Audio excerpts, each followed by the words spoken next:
देखिए आज हम आपको पढ़ाएंगे क्या संज्ञा के कारक, जिनको अपन बोलते हैं केस ऑफ नाउन। अभी तक नंबर नाउन पढ़ा था से और जेंडर नाउन पढ़ा था, अब पढ़ेंगे केस ऑफ नाउन। हिंदी में इसको बोलते हैं संज्ञा के कारक, ठीक है ना।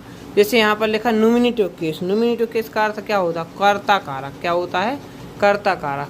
जैसे कर्ता कारक क्रिया में कौन, किसने, किसने, कौन का अर्थ जो बताया। जैसे यहाँ पर प्रश्न लगाया जाए, the boys are playing, the boys are playing on the ground.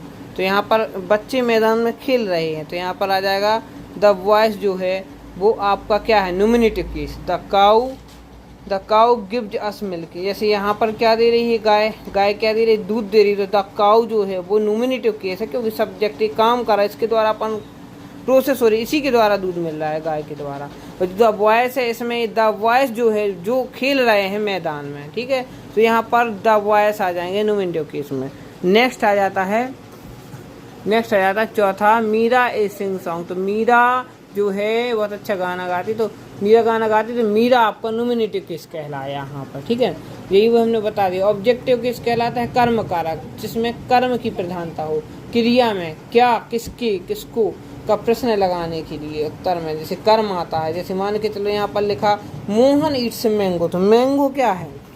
Mango कर्म है, किसको खाया जा रहा? मोहन को, नहीं सॉरी मैंगो को। तो यहाँ पर जो है मैंगो ऑब्जेक्टिव केस, या फिर उसको बोलते हैं, हाँ ऑब्जेक्टिव केस ही बोलेंगे।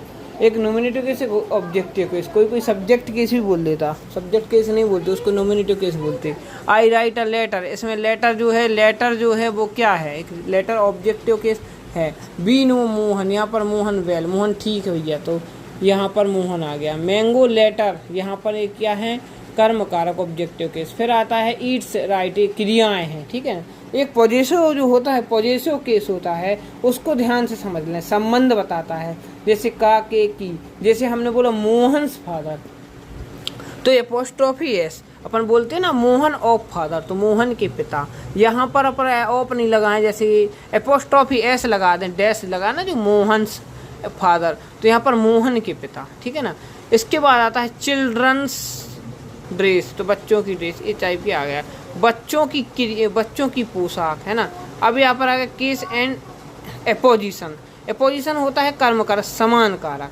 जैसे मान के चलो Ram the son of Dasharath. Ram Dasharath के पुत्र थे, जिन्होंने लंका के राजा रावण को मारा था। तो यहाँ पर लंका का राजा जो है रावण है, वो किंग है, और जो पुत्र हैं वो राम है। तो यहाँ पर ये चीज़ें आ गई। तो ये सब चीज़ें हमने आपको समझाई हैं और भी बताएंगे। तो thanks for watching this video, allowed to suggest by Rohit sir and